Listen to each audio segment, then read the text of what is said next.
Hello दोस्तों, welcome to the study with के जिनके अंदर हम यह हमारा पार्ट 2 है। पार्ट फर्स्ट के अंदर हमने हिंदी के एक टॉपिक वर्ण विचार के ऊपर थोड़ी सी चर्चा करी थी, जिसके अंदर हमने स्वर और व्यंजन के बारे में अध्ययन किया था कि स्वर कितने प्रकार के होते हैं, वर्णमाला में कितने वर्ण होते हैं और कौन सा व्यंजन का स्थान कौन सा होता है और इनको वर्ण ध्वनि को क्या कहा जाता है। अब हम आगे द्वितीय पाठ के अंदर हम अध्ययन करेंगे कि उच्चारण की दृष्टि से व्यंजन को कितने भागों में बांटा गया है। तो उच्चारण की दृष्टि से व्यंजन को कितने भागों में बांटा गया? 8 भागों में बांटा गया। फर्स्ट स्पर्शी, संघर्षी, स्पर्श संघर्षी, नासिका, पार्श्विक, प्रकंपित, उत्क्षिप्त और संघर्षीण। फर्स्ट ऑफ ऑल हम स्पर्शी व्यंजन की अध्ययन करेंगे। जिन व्यंजनों के उच्चारण में फेफड़ों से छोड़ी जाने वाली हवा वाग्यंत्र किसी अवयव को स्पर्श करती है और फिर बाहर निकलती, उन्हें स्पर्श व्यंजन कहते हैं।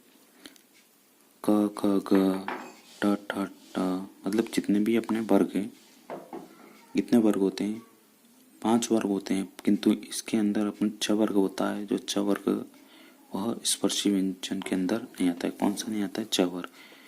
6 वर्ग नहीं आता है इसके अंदर। जबकि संघर्षी के अंदर आपका जिन व्यंजनों के उच्चारण में 2 उच्चारण अवयव इतनी निकटता पर आ जाते हैं कि उनके बीच के मार्गों को छोटा हो जाता है, तब वायु उनके घर्षण की सहायता। जब हम कोई बोलते तो ये इतने पास आ जाते हैं कि इनके बीच का मार्ग छोटा हो जाता है और वायु के घर्षण की सहायता से यह व्यंजन निकलते हैं। श, स, श, स, ह, क, च, फ, ये सब क्या है? आपके संघर्षी।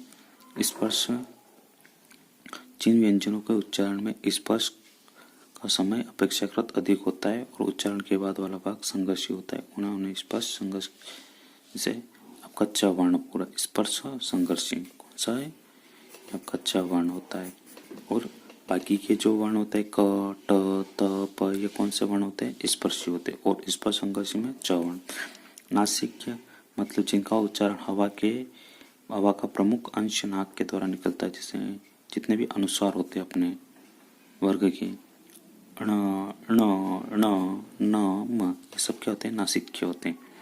और पार्श्विक क्या होते हैं? जिनके उच्चारण में जिह्वा का अगला भाग मसूड़े की छूता है और वायु का पार्श्व के आसपास निकल जाता है, उन्हें पार्श्विक कहा जाता है। जिनके उच्चारण में जिह्वा का अगला भाग मसूड़े को छूता है और वायु के पार्श्व के आसपास से निकल जाता है, वे पार्श्विक कहलाते हैं। जैसे ल बोल के देखिए बच्चों, ल